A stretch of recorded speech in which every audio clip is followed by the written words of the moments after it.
Viva Culture, l'actualité des arts vue par l'association Maison de la Culture du Havre. Présentée par Isabelle. Viva Culture, l'émission de la culture dans toutes ses découvertes. Bonjour à toutes, bonjour à tous et bienvenue dans Viva Culture. Didier Guillaumet aujourd'hui dans son instant philo nous propose une autre image de la femme dans la chanson française. Quant à moi, je m'entretiens avec Marie Daucher, une invitée de notre grande conversation du 20 mars à l'espace Oscar Niemeyer à la bibliothèque à 18h30. Marie Daucher a fondé le collectif La Part des Femmes et elle est à l'initiative de l'égalité homme-femme aux rencontres photographiques d'Arles.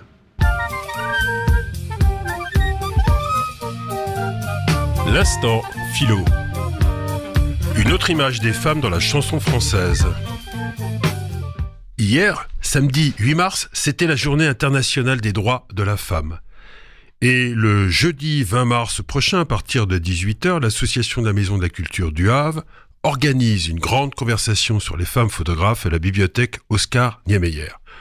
Pour rester dans cette actualité, faire une émission sur les représentations assez décalées des femmes que l'on trouve dans la chanson populaire m'a paru judicieux. Une autre image des femmes apparaît, en effet, dans toute une partie de ce qu'on appelle la variété, bien loin des clichés habituels qui oscillent entre la femme, objet d'amour et de désir, ou la manipulatrice perfide qu'on accable d'insultes. On ne sera pas étonné que ce soit souvent des chanteuses qui proposent une vision critique d'un certain patriarcat et qui nous montrent une image différente, quelquefois subversive, parfois jubilatoire, en tout cas plus libre de la femme. Clara Luciani en est un bon exemple.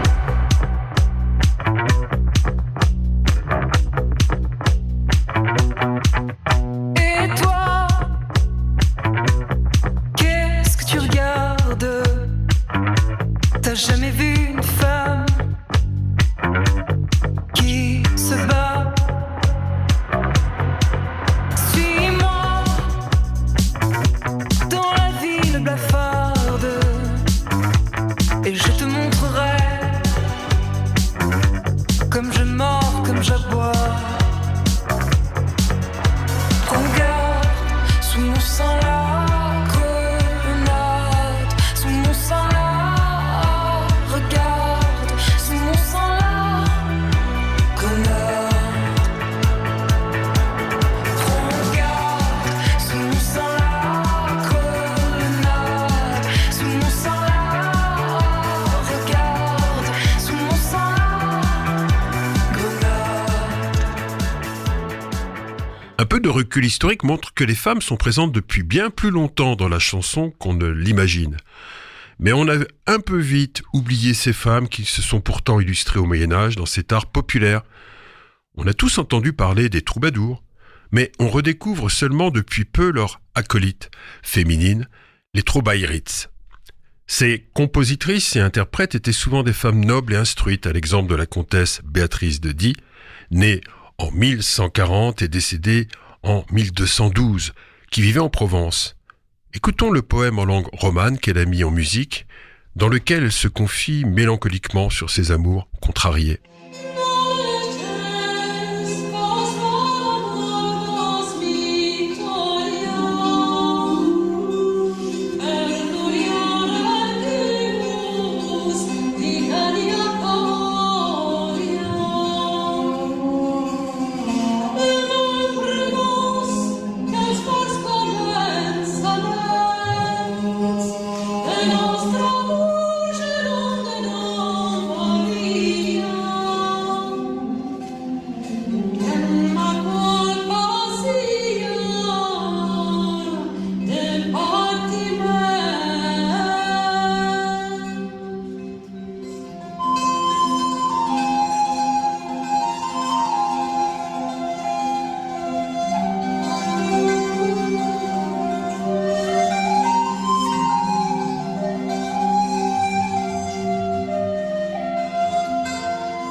Pourquoi cet oubli d'artistes qui ne sont pourtant pas du tout mineurs ?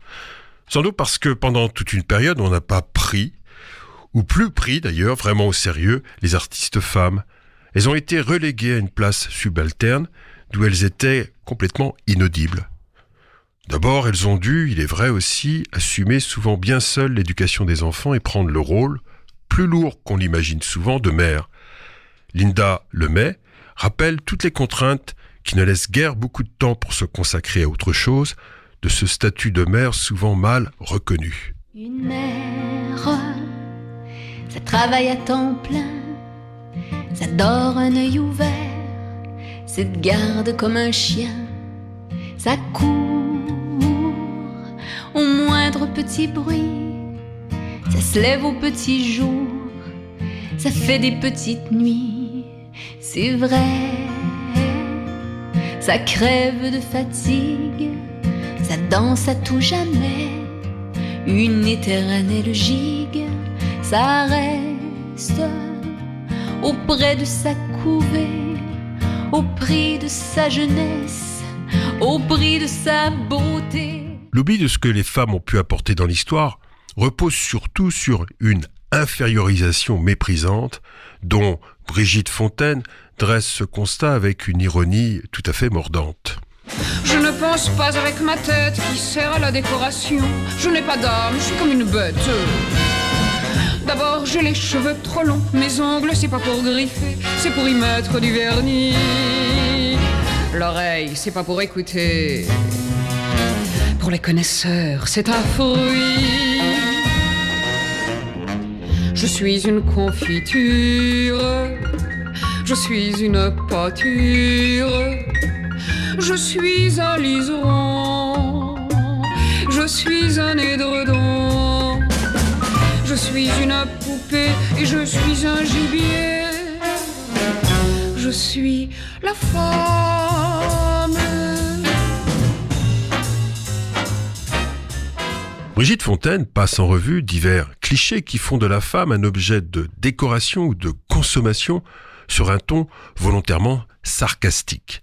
Cela ne minimise pas, ni n'exclut d'ailleurs, une manière plus directe de dénoncer la violence contre les femmes. À chacune de mener le combat à sa façon. Dans une chanson intitulée « Ma souffrance », il y a des années déjà, la rappeuse Diams a opté courageusement pour la dénonciation des violences conjugales, souvent cachées et tues, en faisant une description aussi réaliste qu'accablante.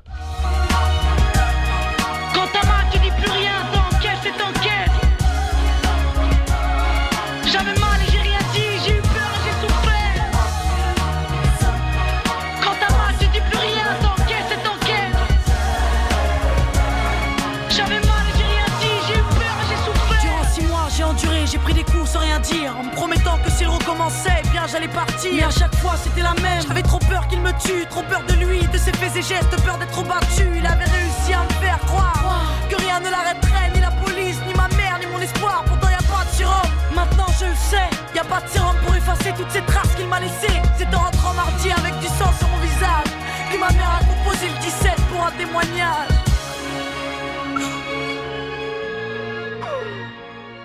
Dans un autre registre, Anne Sylvestre a su trouver les mots pour exprimer une condition féminine où mépris et violence se conjuguent.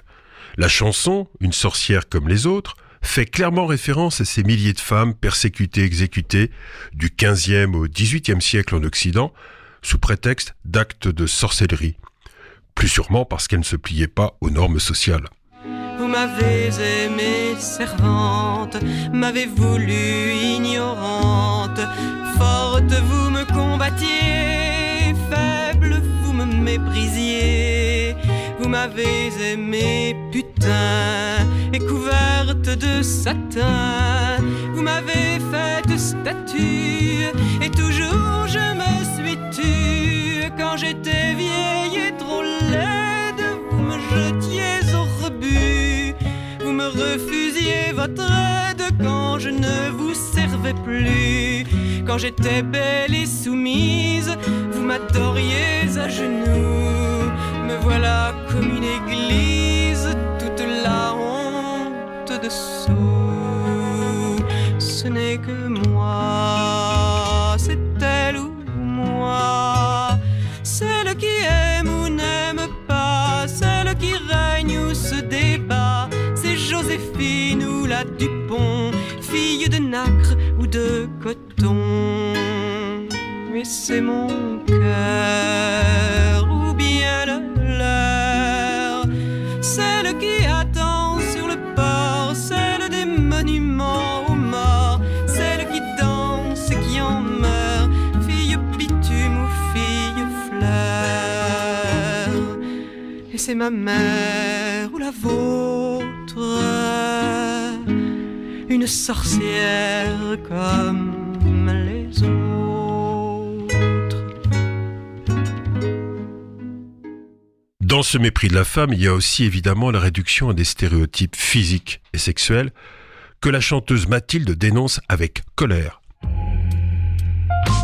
Mais qu'est-ce qu'il a, le corps des femmes, pour qu'on ne lui foute jamais la paix? Combien faut-il de cris de larmes pour qu'on lui rende sa liberté? Mais qu'est-ce qu'il y a dans toutes les têtes de ceux qui bossent à la télé, sur les antennes, dans les papiers, toujours à vouloir nous glacer, nous enfermer dans leurs idées, leurs idéaux un peu machos, nous asservir pour assouvir comme des salauds leur libido. Mais qu'est-ce qu'il a, mon corps de femme, pour qu'on ne lui foute jamais la paix? Est-ce que ce serait vraiment un drame si on le montrait comme il est?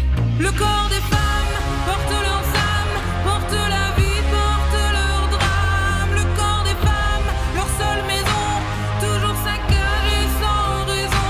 Je veux savoir pourquoi c'est toujours les femmes que l'on broie. Et pourquoi toi, tout feu, tout flamme, tu as servi le corps des femmes.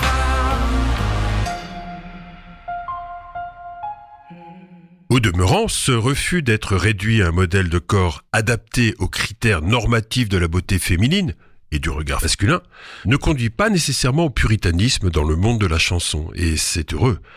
Patachou avec la très piquante chanson intitulée « La chose » ou Les ratés de la bagatelle, qui a été censurée en 1959 parce que jugée trop posée, propose une vision féminine et irrésistiblement caustique des performances masculines au lit.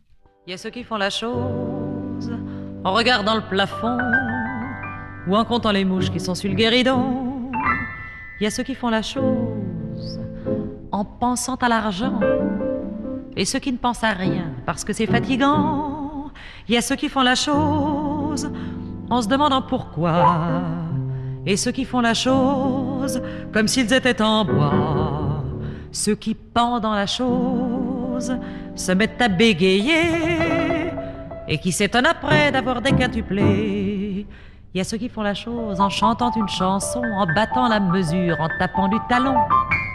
Il y a ceux qui font la chose toujours un peu distant parce que c'est le seul moyen pour avoir des enfants. Ceux qui, pendant la chose, poussent des cris violents pour que les voisins croient qu'ils passent un bon moment. Il y a ceux qui font la chose sans passion ni désir, parce que c'est le seul truc qui fasse vraiment maigrir. Bien loin aussi de tout puritanisme, Dalida a pu chanter, bravant les tabous, l'aventure d'une femme mûre avec un partenaire bien plus jeune, alors qu'il est plus coutumier de voir l'inverse, un homme plus âgé avec une jeune femme. Il venait d'avoir 18 ans, il était beau comme un enfant, fort comme un homme. C'était l'été évidemment, et j'ai compté en le voyant mes nuits d'automne. J'ai mis de l'ordre à mes cheveux, un peu plus de noir sur mes yeux. Ça l'a fait rire quand il s'est approché de moi. J'aurais donné n'importe quoi pour le séduire. Il venait d'avoir 18 ans, c'était le plus bel argument de sa victoire. Il ne m'a pas parlé d'amour, il pensait que les mots d'amour sont dérisoires. Il m'a dit, j'ai envie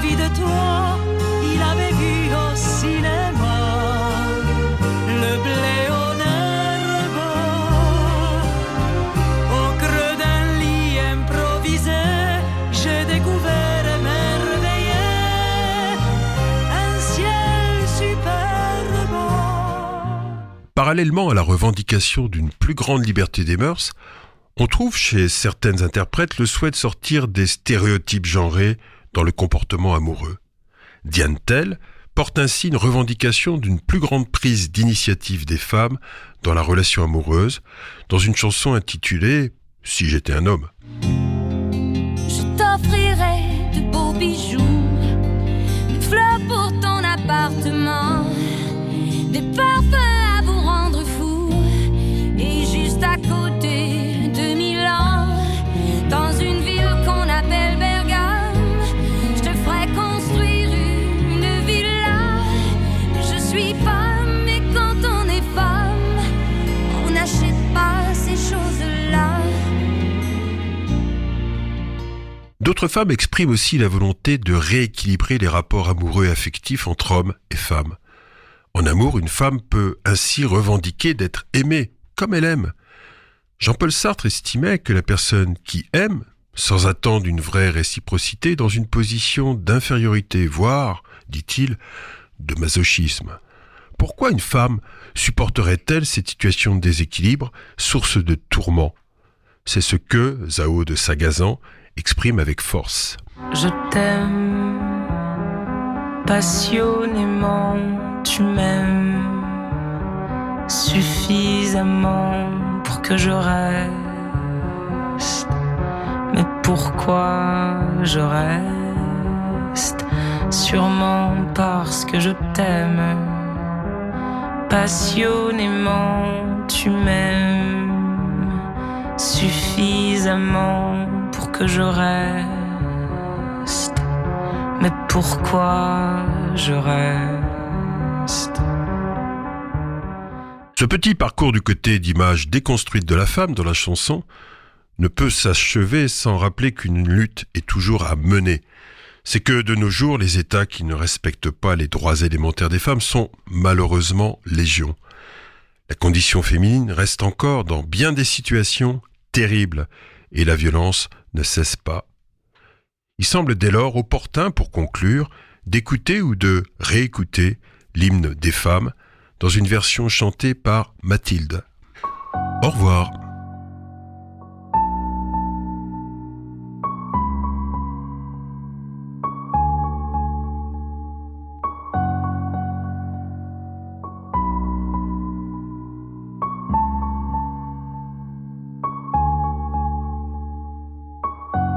Qui sommes sans passé, les femmes, nous qui n'avons pas d'histoire.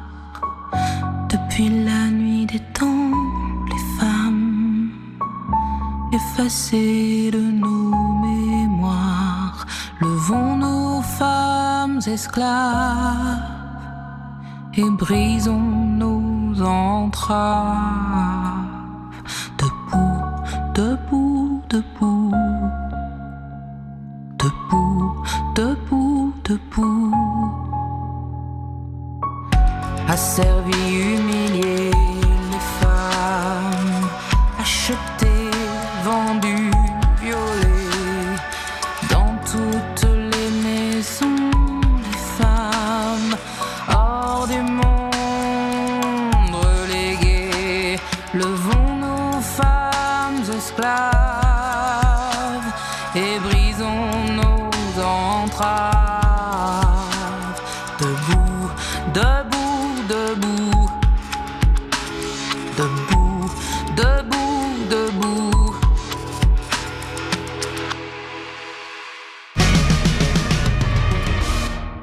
Marie Daucher, bonjour. Bonjour. Voilà, alors je suis heureuse de vous avoir au téléphone parce que nous préparons ensemble donc une grande conversation qui aura lieu le 20 mars 2025 à la bibliothèque Oscar Niemeyer sur les femmes photographes. Et alors nous sommes particulièrement contentes de votre participation parce que vous êtes photographe bien sûr, mais aussi vous avez été très active dans le domaine de l'égalité homme-femme, dans pas la réparation complète évidemment parce que c'est un travail en train de se faire, mais des ajustements nécessaires au niveau de la reconnaissance des femmes dans la photographie. Alors, si on avait pu vous présenter à nos auditeurs, ma foi, ça aurait été très précieux avant notre rencontre. Marie Daucher, qui êtes-vous ? Eh bien, comme vous l'avez dit, je suis photographe. Je suis une femme. Je suis née en 1963 en Auvergne et je vis à Paris depuis 87. Voilà. Et je suis photographe professionnelle depuis 2000. Donc j'ai commencé à me professionnaliser en fait assez tardivement. Voilà. Oui. Est-ce que pendant vos études, déjà vous aviez envie d'être photographe ? Oui, alors j'ai toujours voulu être photographe. J'ai eu le privilège de naître dans une famille où il y avait des appareils photo. Et puis, alors j'ai pas fait d'études de photographie parce que j'ai passé mon bac en 1981 et qu'il n'y avait pas d'école de photo. Enfin, il y avait des écoles techniques, mais Arles n'existait pas. Les écoles, oui non, c'était des écoles techniques. Et moi, j'avais un bac littéraire, donc je n'ai pas fait du tout d'école de photo. Mais par contre, j'ai fait d'autres études. Et dans l'école que j'ai faite, il y avait un laboratoire photo où j'étais la seule, d'ailleurs, à en bénéficier. Et donc, j'ai appris à faire mes tirages. Enfin, j'ai beaucoup appris toute seule, donc en faisant mes études.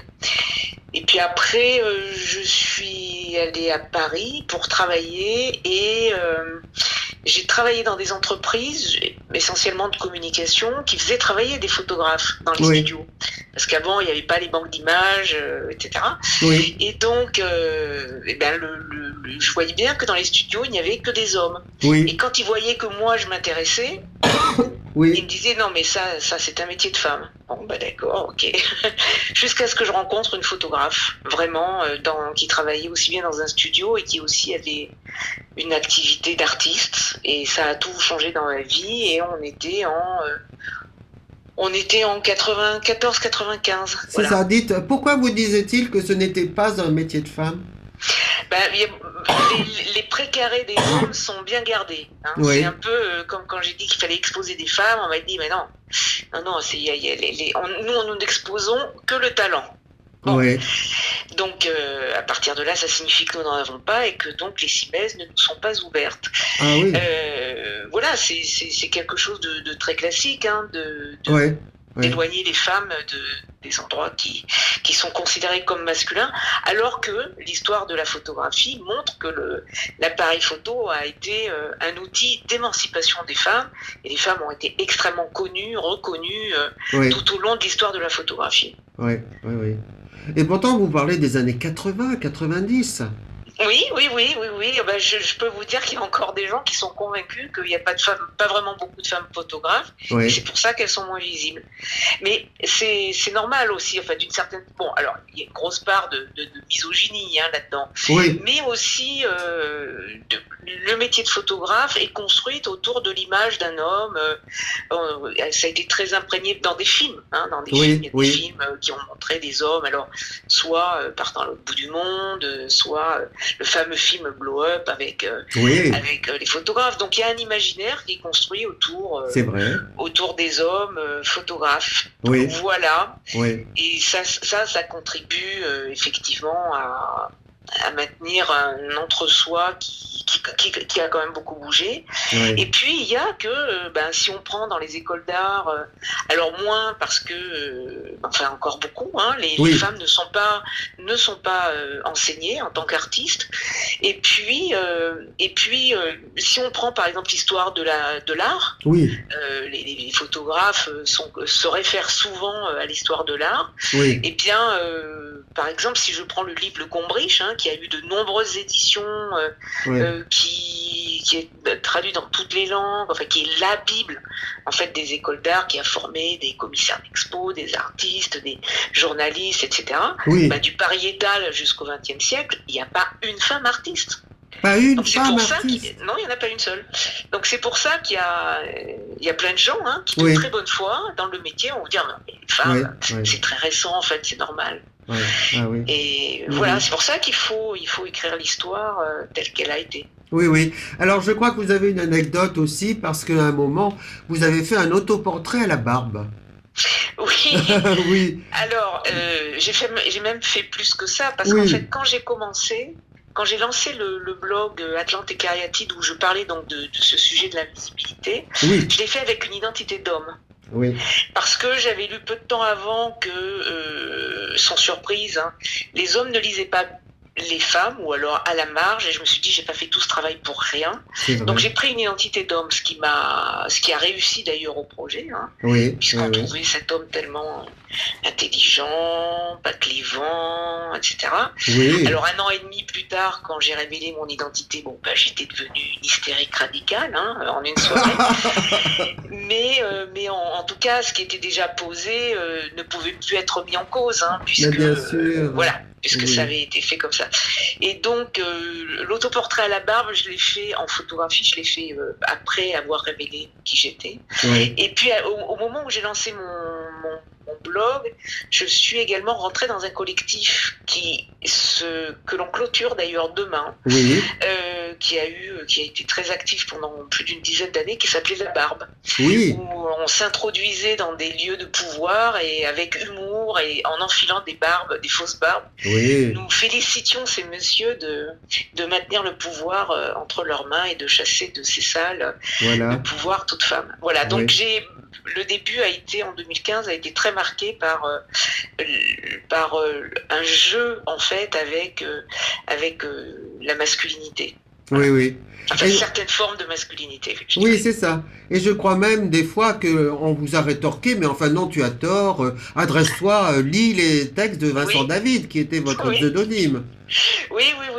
Alors, je ne vais pas vous cacher que lorsque j'ai révélé, Oui. bonjour, c'était à la Maison européenne de la photographie, j'ai eu quand même un moment de profonde satisfaction, parce que voilà, on me renvoyait moi sans arrêt au fait que je ne savais rien et que ce Vincent David en savait beaucoup, Oui. et donc c'était un petit moment assez Oui. jouissif. Oui. Voilà. Oui. Oui, oui. Puis vous avez animé plusieurs projets à partir du film Ni vu ni connu, comment les femmes font carrière ou pas en photographie. Oui, alors ce qu'il y a, c'est que de vouloir montrer, de vouloir montrer, expliquer ce qui invisibilisait toutes les femmes, j'ai appris beaucoup de choses. J'ai appris à écrire déjà, Oui. à écrire de façon sourcée pour pas être attaquée, et puis faire passer les bons messages. J'ai beaucoup fait de réseaux avec la recherche, le ministère de la Culture, etc. Oui. Et du coup, j'ai appris à filmer parce que j'ai fait des entretiens. Donc, oui, j'ai appris beaucoup de choses. Avant, j'étais photographe. Maintenant, j'ai beaucoup plus de façons d'agir Oui. ou de m'exprimer. Et donc, oui, j'ai fait des séries d'entretiens sur Visuel.art. Oui, j'ai fait beaucoup de choses parce que il y a quelque chose aussi. Et bien, il y a eu un collectif qui a été créé. Et puis parce qu'on a eu du succès. Les Oui. choses ont bougé. Ah. Donc, par exemple, à Arles, en 2018, j'ai eu un entretien téléphonique avec le directeur des rencontres. Oui. Où il disait que je nuisais au festival, Mais etc. voilà, ça n'a Je pas dis, été facile. Oui. Et je lui dis, mais enfin, vous Oui. n'avez qu'à décider de le changer. Puis il a décidé, l'année d'après, c'était égalitaire. Donc, Oui, quand on a attendez, des mais succès, vous avez dû vous mobiliser pour ça. Ah bah ça, oui, ça a pris 10 ans de ma vie, en fait. Mais oui, mais je crois que vous avez dû faire intervenir, je ne sais plus combien de personnalités de la photographie qui ont signé une lettre. Oui, plus de 500 personnes qui ont signé, et c'est paru dans Libération, en pleine page. Ben voilà. Donc, oui, on a eu des méthodes d'activistes, en fait. Ah oui. Et là, vous avez pleinement réussi à Arles. Oui, voilà, c'est ça. Et puis, on était en réseau. Oui. Vous avez invité Béatrice Tupin. Dès Oui. qu'elle a monté son festival, voilà, je suis venue, on échangeait déjà. Enfin, Oui. il y a eu tout un réseau, en fait, qui C'est poussait ça. à plus de diversité. Oui. Parce que, en fait, vous avez constaté qu'il y a beaucoup de diplômées femmes. Alors, il y a plus de diplômés diplômés femmes que hommes. Hein. Vous savez que les hommes pensent souvent qu'ils n'ont pas à apprendre. Et donc, il y a plus de diplômés, mais après, c'est comme si à la sortie des écoles de photo ou d'art, il y avait une espèce de grand fossé, hein, avec une passerelle pour les hommes et pas pour les femmes. Et elles disparaissent très très rapidement après. Donc le ministère a mis en place beaucoup de politiques, les écoles aussi qui sont dans le secteur, qui dépendent du ministère, ont mis en place beaucoup de choses. Hein. Il y a beaucoup de choses qui ont été mises en évidence par la sociologie. J'ai interviewé des sociologues aussi. Mais voilà, il faut toujours être vigilant et vigilante. C'est ça. Voilà. Vous dites aussi que évidemment les choses ne changent pas toutes seules. Non. Elles ne changent pas avec leurs petites jambes comme ça. Elles n'avancent pas toutes seules.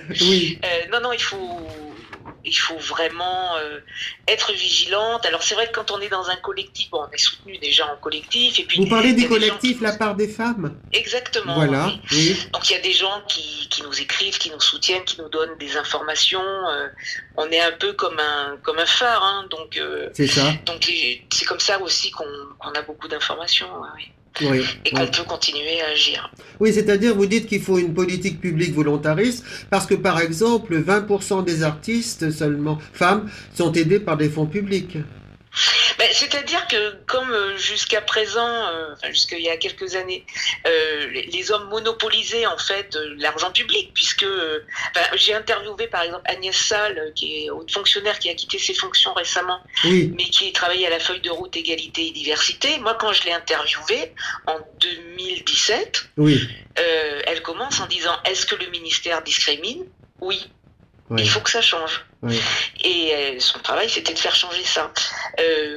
L'argent étant géré par des hommes et distribué à des hommes, les femmes candidataient moins. On sait que candidater à un prix, à un festival, etc., c'est beaucoup de temps, c'est un investissement. Si on regarde l'historique et que jamais un prix n'a été accordé à une femme, on sait très bien qu'on ne va pas investir autant de temps dedans. C'est pour ça qu'il y avait moins de candidatures, mais les choses ont changé. On l'a vu lors de la grande commande photographique en 2022. Il y a 30% de femmes qui ont candidaté, 40% qui ont été sélectionnées, et ça, c'était des chiffres complètement impensables 5 ans avant. Ah oui. Avant, je pense qu'à peine 10% auraient candidaté. Mais vous êtes assez sévère parce que vous parlez de surdité et de silence imposé, mais vous parlez aussi d'insultes, de dénigrement. Ah oui ? Oui. Ah oui, c'est terrible. Personnellement, alors il y a beaucoup pour toutes les femmes photographes. Il y a des passages où on sait très bien quand on va voir un directeur de galerie privée ou publique ou d'une institution, il y en a qu'on va pas voir parce qu'on sait qu'ils regardent plus nos seins que nos dossiers, quoi. Donc ça, il y a ce harcèlement régulier auquel n'ont pas affaire les hommes. Un homme qui va à un rendez-vous, il met son pull, son pantalon, il va à son rendez-vous, il a préparé son dossier. Une femme, il faut qu'elle pense, ça va pas être trop sexy, mais pas trop si, mais si, ça. Parce qu'il y a ce regard qui est quand même qui peut être vraiment pesant. Et puis sinon, les insultes, moi j'en ai vécu beaucoup, hein, parce que dire à une institution ou à un festival, vous êtes bien sympa, mais il faut qu'il y ait des femmes parce que vous recevez aussi, en plus de l'argent public, les gars, ils partent en vrille. Hein. Moi, il y en a qui m'ont appelé Marie Daesh. Oh là là. On était en pleine époque de Daesh. Il y en a d'autres qui ont dit que j'étais la Pol Pot de la photo. Alors que la seule chose que je dis, c'est vous recevez de l'argent public, il faut qu'il y ait des femmes. Bien sûr. C'est tout. Bien sûr. Plus. Oui. Voilà, donc oui, ça a été violent, oui. Ah oui. Maintenant, ça s'est calmé parce que je suis chevaleresse des arts et des lettres. Donc ça les a calmés tout de suite. Très bien. Mais sinon, non, c'est plus tranquille maintenant. Hein. Je suis moins exposée. J'ai l'impression qu'on perdait, on perd encore, mais on perdait énormément à voir cet entre-soi masculin dans la création. D'abord, sur la conception de la création, vous écrivez des lignes assez passionnantes sur qu'est-ce que créer. Eh ben, je sais pas où j'écris ça, mais c'est vrai que j'écris pas mal, donc je ne sais Oui, pas où vous parce que vous dites, non, le génie, je suis là, au bon moment, au bon endroit, je prends la photo, quick, ça y est, c'est bon, c'est Eh parfait, ouais. pas de retouche, rien. Vous dites, non, ça nous trompe sur créer, c'est travailler. Ah ben créer, oui, c'est un métier déjà, c'est beaucoup de travail, et puis c'est aussi avoir une position dans le monde. Oui, Si par exemple je sors la photographie du milieu artistique et que je le mets dans le photojournalisme, on va dire que certains hommes, certaines institutions vont dire oui, c'est la neutralité des journalistes. Mais un oui, journaliste, on n'est jamais neutre. oui, Et oui. le point de vue des hommes est un point de vue situé, le point de vue des femmes en est une. En plus, ce n'est pas toujours aussi réparti aussi simplement, hein, mais il y a des aspects de la société que les hommes ne voient pas, les femmes ne voient pas des aspects, par exemple, que les Noirs peuvent vivre. Enfin, Oui, voilà, c'est pour ça qu'il faut que ce soit divers, parce qu'on a on est forcément conditionné socialement par notre genre, par notre milieu. oui, Ça aussi, c'est très important, le milieu social. bien Et sûr, oui, comme on ne vit pas vraiment de l'art, oui, eh bien, ça veut dire que soit on a d'autres métiers, soit on a des rentes. Voilà. oui, oui, Donc, c'est un milieu, par définition, assez bourgeois. oui, Enfin, oui. en tout cas, doté C'est ça, c'est ça. financièrement. Et donc ça veut dire qu'il y a des choses qu'on va pas avoir. Donc c'est pas une critique, hein. Oui, C'est oui, juste que il y a des endroits qui vont pas, où il y a des images qui manquent en fait, de oui. gens qui viennent de classes sociales différentes, d'origines différentes, etc. C'est ça la richesse en fait. Oui, voilà. C'est de diversifier C'est ça, les points de vue. c'est ça. J'ai l'impression que en se privant des talents des femmes, on a racorni un peu Oui. le monde de la photo, quoi, les photos, Oui, le et monde ce de qui la n'a pas toujours création. été le cas, hein. Il y a eu des décennies où il y avait pas mal de femmes qui ont été très importantes dans la photo. Oui, Et oui, maintenant, on en sait plus parce qu'il y a des femmes qui font de la recherche, il y a des livres qui sont publiés. oui, Mais oui, bien sûr qu'il faut que ce soit plus divers. Vous imaginez à un moment, moi je me souviens quand oui, j'ai compris qu'il y avait un gros problème, j'avais revu tout ce que je voyais, par exemple à la MEP, dans des instituts, et je voyais que des hommes qui avaient la cinquantaine, oui, blancs, vivant à Paris. c'est ça. Ben oui, Mm. alors c'est intéressant, mais c'est limité en fait. Oui, oui. Voilà. Et oui, voilà. C'est Voilà, c'est limité. très réduit et très réducteur. Voilà. Oui. Ça veut dire que vous travaillez aussi, alors contre le sexisme, c'est entendu, mais aussi contre le racisme, par exemple. Oui, le racisme et puis le classisme, hein, c'est pareil. Oui, Pareil, oui. Enfin, toute discrimination. Moi là, j'ai fait un projet sur Oui, des lesbiennes. J'en ai photographié qui sont oui, lourdement handicapées. oui. Si j'avais pas pris le temps d'être avec elles, etc., j'aurais jamais autant appris sur ce que peut être le handicap et à quel point moi Oui, je peux être handicapée oui, de certains sens, de façon de voir. Enfin, ça oui, m'a enrichi en fait. oui, voilà. Voilà, Oui, c'est ça. oui. Puisque Oui. j'ai la chance de ne pas être handicapée, je me suis rendu compte qu'il y a plein d'endroits où en fait, je suis pas assez attentive à Ouais. pas mal de choses et donc forcément que c'est plus intéressant. Oui, c'est ça. Et alors, en ce moment, vous exposez,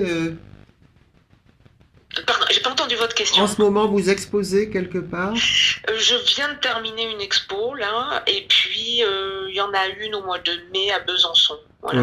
Oui. Voilà. Oui.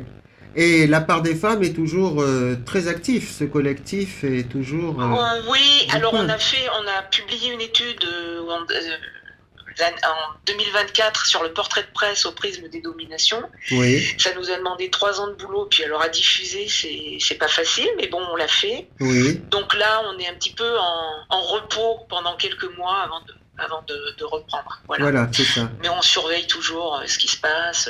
Voilà. Oui. Et là, vous avez énormément de femmes qui vous suivent dans la part des femmes. Oui.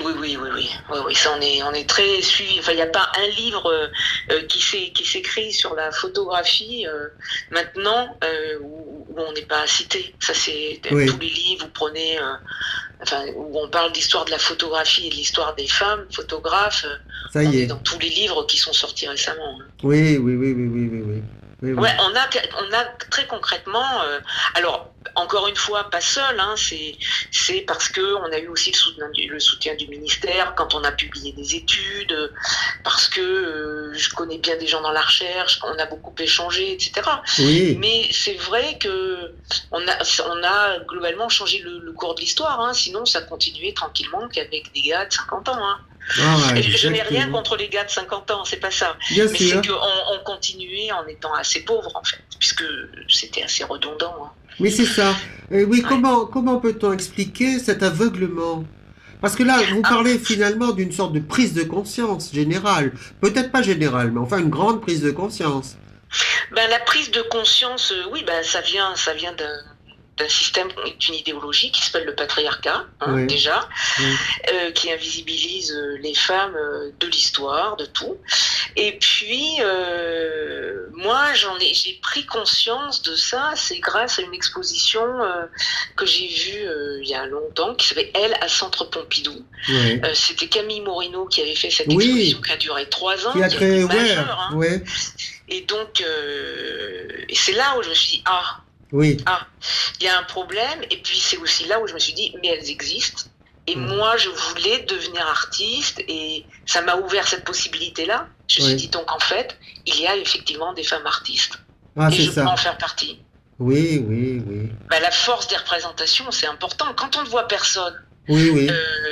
qui nous inspire et qui nous ressemble, on se construit avec du brick et du roc.